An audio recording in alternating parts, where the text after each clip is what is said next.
नमस्कार बच्चों, कैसे हो? अच्छे हो? आज पढ़ने की इच्छा है? चलिए, तो आज हम लोग पाठ 3 पढ़ने वाले हैं। ठीक है, खान पान की बदलती तस्वीर। खान पान की बदलती तस्वीर, पाठ 3। अब इसमें आप लोग देखिए पेज नंबर 13 निकालिए। अब इसमें क्या दिया गया है? ये देखिए, ये क्या है? पूरी है, सब्जी है, गुजिया है, ये क्या है?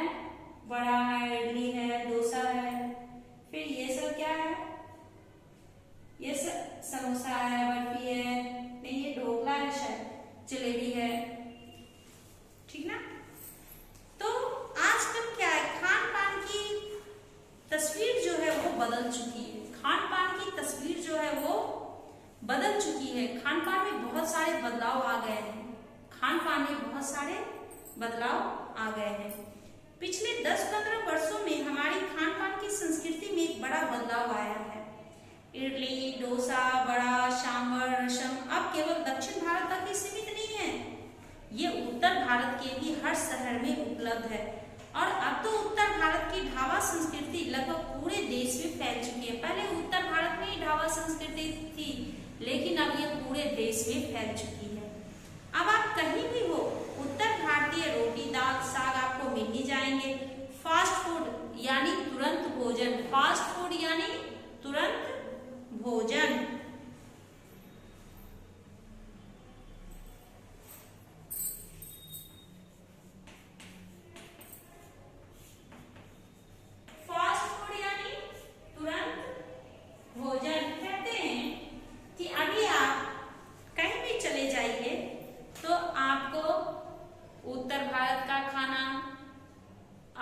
दक्षिण भारत का कहीं भी आपको मिल जाएगा आसानी से। फास्ट फूड का चलन जो है बड़े बड़े शहरों में बहुत बढ़ गया है। इस फास्ट फूड में बर्गर, नूडल्स जैसी कई चीजें शामिल हैं। एक जमाने में कुछ ही लोगों तक सीमित चाइनीज नूडल्स अब संभवतः किसी के लिए अजनबी नहीं रहे। एक जमाना था कुछ ही लोगों के घरों में चाइनीज नूडल्स ज्यादा था, लेकिन आज स्थिति ऐसी है कि बच्चे रोटी दाल खाना पसंद नहीं करते। उन्हें नूडल्स बना के दे दीजिए, उनको बहुत अच्छा लगता है, जबकि वो हमारे स्वास्थ्य के लिए हानिकारक है। फिर भी बच्चे उसे पसंद करते हैं, इसलिए उसे दे दिया जाता है। 2 मिनट्स नूडल्स के पैकेट बंद रूप से कम बच्चे बूढ़े सभी परिचित हो चुके हैं। इसी तरह नमकीन के कई स्थानीय प्रकार अभी तक भले मौजूद हों, लेकिन आलू चिप्स के कई विज्ञापित रूप तेजी से घर घर में अपनी जगह बनाते जा रहे हैं।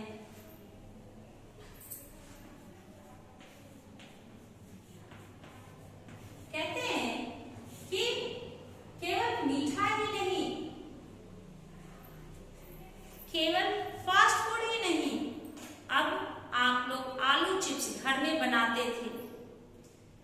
आज आलू चिप्स भी तरह तरह के तरीके से बना करके हर घरों में आपको आलू चिप्स खाने वाले बच्चे जरूर मिलेंगे, बच्चे क्या बड़े भी।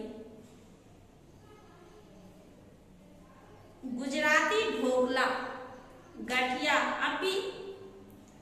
अब देश के कई हिस्सों में स्वाद लेकर खाए जाते हैं। कहते हैं गुजराती ढोकला और गठिया पहले गुजरात में ही चलता था, लेकिन अभी आज ऐसा हो गया है कि देश के किसी भी कोने में आप चले जाओ तो आप अगर ये डिश बोलिएगा बना कर देने के लिए, या किसी भी होटल में जाइए वहां ये उपलब्ध रहता है।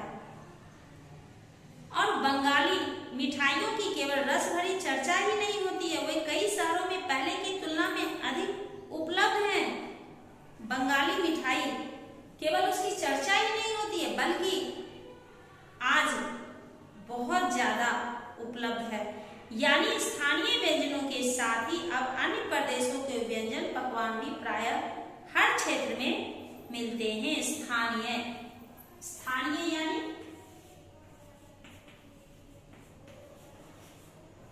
आप जहां रहते हो, व्यंजन यानी प्रकार खाने का, व्यंजन यानी खाने का प्रकार।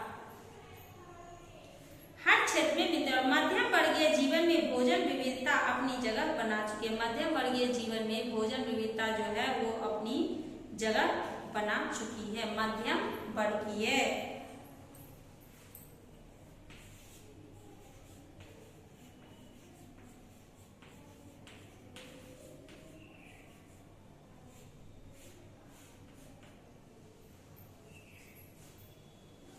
मध्यम वर्गीय। कुछ चीजें और भी हुई हैं, मसलन अंग्रेजी राज तक जो ब्रेड केवल शहरी ठिकानों तक सीमित थी वह कस्बों तक पहुंच चुकी है और नाश्ते के रूप में लाखों करोड़ों भारतीय घरों में सेकी तली जा रही है। खान पान की इस बदली हुई संस्कृति से सबसे अधिक प्रभावित नई पीढ़ी हुई है जो पहले के स्थानीय व्यंजनों के बारे में बहुत कम जानती है। कहते हैं कि खान पान की इस बदली हुई संस्कृति से सबसे अधिक प्रभावित कौन हुआ है? नई पीढ़ी जो पहले के स्थानीय व्यंजनों के बारे में बहुत कम जानती है। आज का जो जनरेशन है वो पहले के भोजन के बारे में, स्थानीय भोजन के बारे में नहीं जानते हैं कि पहले क्या खाते थे, पहले क्या बनता था, पर कई नए व्यंजनों के बारे में बहुत कुछ जानते हैं। स्थानीय व्यंजन भी तो अब घटकर कुछ ही चीजों तक सीमित रह गए। बम्बई की पाव भाजी और दिल्ली के छोले कुलचों की दुनिया पहले की तुलना में बड़ी जरूर है, पर अन्य स्थानीय व्यंजनों की दुनिया में छोटी हुई है। जानकार ये भी बताते हैं कि मथुरा के पेड़ों और आगरा के पेठे नमकीन में अब वह बात कहाँ रही, पहले जैसी बात नहीं रही। यानी जो चीजें बची भी हुई हैं उनकी गुणवत्ता में फर्क पड़ा है। गुणवत्ता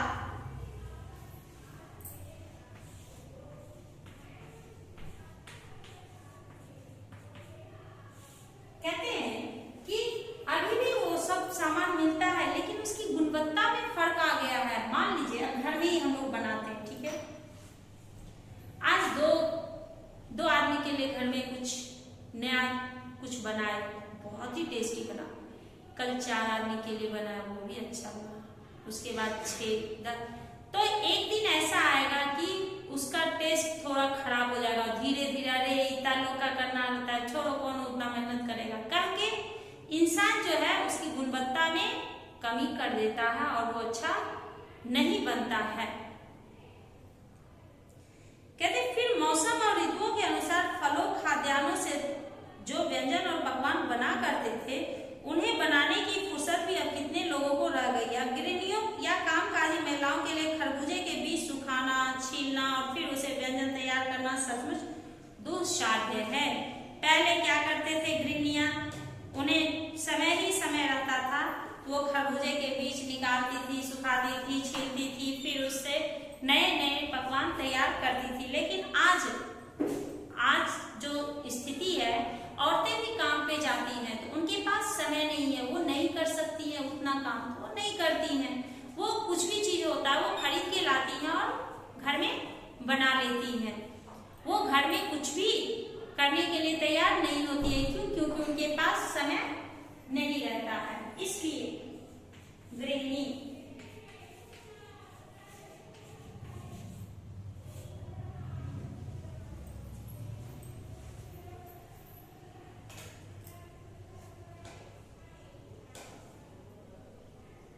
यानी हम पाते हैं कि एक ओर तो स्थानीय व्यंजनों में कमी आई है, दूसरी ओर वही देसी विदेशी व्यंजन अपनाए जा रहे हैं जिन्हें बनाने पकाने में सुविधा हो। जटिल प्रक्रियाओं वाली चीजें तो कभी कभार व्यंजन पुस्तिकाओं के आधार पर तैयार की जाती हैं। अब शहरी जीवन में जो भागम भाग है उसे देखते हुए यह स्थिति स्वाभाविक लगती है। फिर कमर तोड़ महंगाई ने भी लोगों को कई चीजों से धीरे धीरे वंचित किया है। जिन व्यंजनों में बिना मेवों के स्वाद नहीं आता उन्हें बनाने पकाने के बारे में भला कौन 4 बार नहीं सोचेगा। कहते हैं कि जिन व्यंजनों में बिना मेवों के स्वाद नहीं आता उन्हें बनाने और पकाने के बारे में लोग तो कई बार सोचेगा कि पता नहीं इतनी मेहनत कर रहे हैं, अच्छा होगा नहीं होगा, ये सोच के। खान पान की जो एक मिश्रित संस्कृति बनी है उसके अपने सकारात्मक पक्ष हैं। सकारात्मक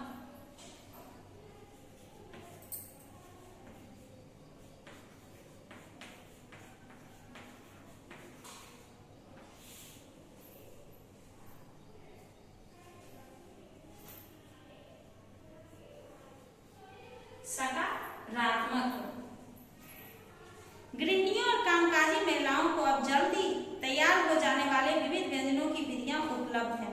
नई पीढ़ी को देश विदेश के व्यंजनों को जानने का सुयोग मिला, भले ही किन्हीं कारणों से और किन्हीं खास रूपों में, क्योंकि यह भी एक सच्चाई है कि ये विविध व्यंजन इन्हें निखालिस रूप में उपलब्ध नहीं है। इन्हें जिस तरह से उपलब्ध होना चाहिए उस तरह से इनके पास उपलब्ध नहीं होते हैं। आजादी के बाद उद्योग धंधों, नौकरियों, तबादलों का जो एक नया विस्तार हुआ है, उसके कारण भी खान पान की चीजें किसी एक प्रदेश से दूसरे प्रदेश में पहुंची है। अब इसका सबसे बड़ा निखालिश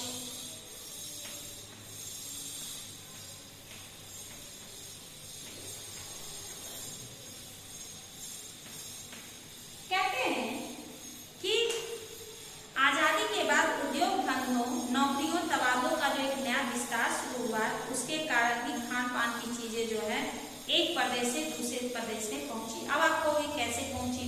अब मान लीजिए कि आप साउथ इंडियन हो, मैं नॉर्थ इंडियन हूँ, मुझे साउथ इंडियन डिश बनाने नहीं आता है, मैं यहाँ आई तो मैं आपसे पूछूंगी कि आप लोग इडली डोसा कैसे बनाते हैं, आपने मुझे बताया तो मैं बनाई। अब मेरा पकवान मैं जो बनाती हूँ, आलू पराठा या कुछ भी हो, तो आपने मुझसे पूछा, मैं बताई, तो इस तरह से क्या हुआ, हम दोनों एक दूसरे के बारे में जाने, एक दूसरे के व्यंजन के बारे में जाने। तो एक प्रदेश से दूसरे प्रदेश में किस तरह से ये पहुंचा? तो तबादलों का जब सिलसिला शुरू हुआ तब जाकर के एक जगह का व्यंजन, एक प्रदेश का व्यंजन, एक राज्य का व्यंजन दूसरे राज्य में गया और वहां के लोगों ने भी इसे जाना। बड़े शहरों के मध्यम वर्गीय स्कूलों में जब दोपहर के टिफिन के वक्त बच्चों के टिफिन डब्बे खुलते हैं तो उनसे विभिन्न प्रदेशों के व्यंजनों की एक खुशबू उठती है। लंच में जब सभी बच्चे अपना अपना लंच बॉक्स ओपन करते हैं, खोलते हैं, तो सबके बॉक्स से क्या एक जैसी खुशबू आती है? नहीं, सबके बॉक्स से अलग अलग खुशबू आती है।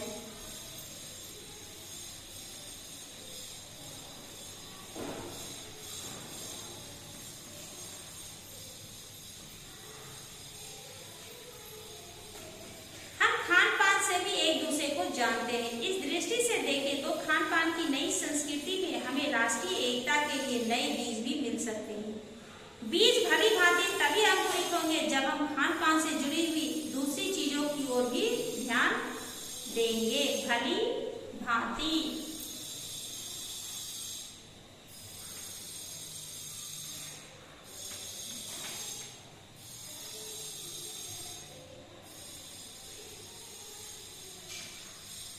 भली भांति।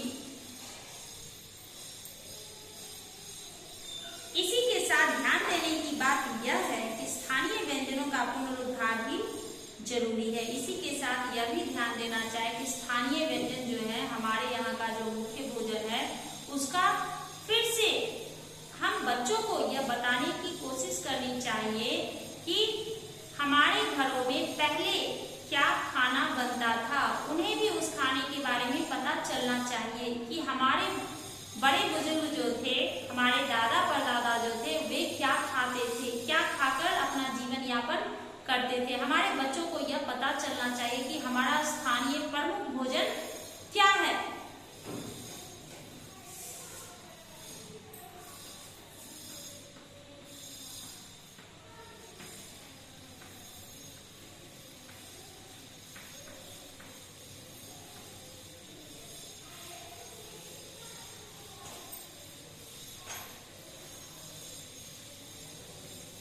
जिन्हें अब एथनिक कहकर पुकारने का चलन बढ़ा है। ऐसे स्थानीय व्यंजन केवल 5 सितारा होटलों के प्रचारार्थ नहीं छोड़ दिए जाने चाहिए। 5 सितारा होटलों में कभी कभार मिलते रहे, पर घरों बाजारों से गायब हो जाए तो यह एक दुर्भाग्य ही होगा। अच्छी तरह बनाई पकाई गई पूड़ियाँ, कचौड़ियाँ, जलेबियाँ भी अब बाजारों से गायब हो रही हैं, क्योंकि लोग इसे खाना पसंद नहीं करते ऑयली फूड है, ये कहकर वो कचौड़ी नहीं खाते हैं, वे जलेबी नहीं खाते हैं, स्वीट है, मीठा खाएंगे तो फिर बीमारी हो जाएगा, मोटे हो जाएंगे, ये हो जाएगा, ये सोच के वो नहीं खाते। लेकिन कभी ये नहीं सोचते हैं कि फास्ट फूड का सेवन करने से हमारे स्वास्थ्य पर उसका क्या असर होगा। फास्ट फूड से तो बेहतर ही है वो, अरे कचौड़ी जो भी है वो प्रतिदिन लोग नहीं खाते, कभी कभार सप्ताह में एक दिन खाएंगे तो उससे कुछ भी नहीं होता है। लेकिन आज के डेट में क्या है कि वो आपको बाजार में आसानी से नहीं मिलेगा। पहले जमाने में क्या था कि ठेले पर लोग खड़े होकर खाते थे, वो बिकता था हर गली चौराहे पर और लोग उसका मजा लेते थे, अच्छे से खाते पीते थे। मौसमी सब्जियों से भरे समोसे अब कहाँ मिलते हैं? उत्तर भारत में उपलब्ध व्यंजनों की भी दुर्गति हो रही है। उत्तर भारत में जो व्यंजन उपलब्ध थे उसकी भी अब दुर्गति हो रही है। दुर्गति यानी वो भी अब बेकार होता जा रहा है, उसे भी लोग उतना महत्व नहीं दे रहे हैं।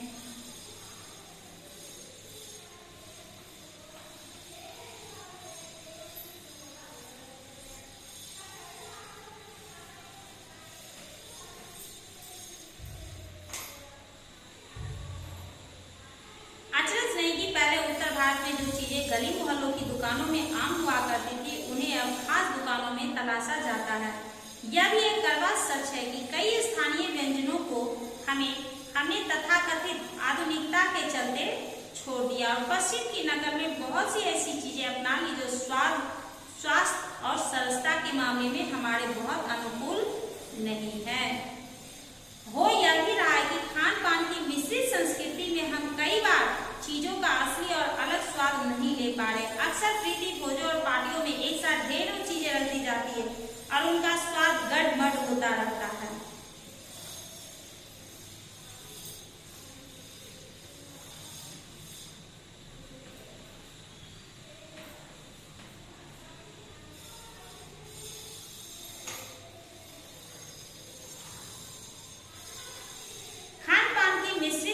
संस्कृति हमें कुछ चीजें चुनने का अवसर देती है, हम उसका प्रायः लाभ नहीं उठा रहे हैं। हम अक्सर एक ही प्लेट में कई तरह के और कई बार तो बिल्कुल विपरीत प्रकृति वाले व्यंजन परोस लेना चाहते हैं। इसलिए खान पान की जो मिश्रित विविध संस्कृति बनी है और लग यही रहा है कि यही और अधिक विकसित होने वाली है, उसे तरह तरह से जांचते रहना जरूरी है। कहा गया है कि अब प्रीति भोज और पार्टियों में अगर हम लोग जाते हैं तो उसमें क्या करते हैं कि बहुत सारे स्टॉल लगे हुए हैं। अब यहाँ पानी पूरी का है, थोड़ा सा आगे बढ़े समोसा का है, थोड़ा आगे बढ़े चाट है, कहीं थोड़ा आगे बढ़े आलू टिक्की का, अलग अलग नूडल्स है, फिर जाइए तो कचौड़ी है, फिर थोड़ा सा आगे बढ़िए तो आपको बिरयानी मिलेगा, वेज बिरयानी, फिर आगे जाइए तो फिर वहाँ पे चिकन मटन बिरयानी। अब ये सब है तो आप क्या क्या खाओगे उसमें पता भी नहीं चलता है कि किसका स्वाद कैसा लगा, क्योंकि एक साथ ही प्लेट में थोड़ा थोड़ा थोड़ा थोड़ा सब कुछ ले लिए तो स्वाद का पता ही नहीं चलता है कि किसका स्वाद कैसा था। अब हम लोग आ जाते हैं प्रश्नोत्तर की तरफ। सुनिए बोलिए, खान पान की मिश्रित संस्कृति से लेखक का क्या मतलब है? अपने घर के उदाहरण देकर बताइए। दूसरा, अपने मनपसंद व्यंजन का नाम बताओ, यह भी बताओ कि यह व्यंजन तुम्हें क्यों पसंद है।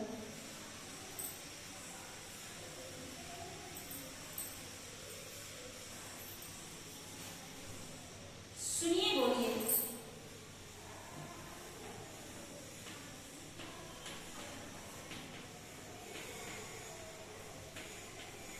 सुनिए बोलिएगा फर्स्ट,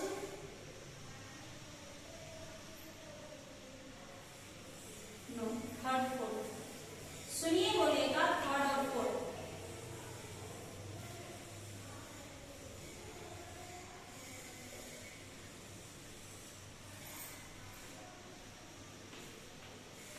लिखिए फर्स्ट सेकेंड, ये आपको पूरा लिखना है।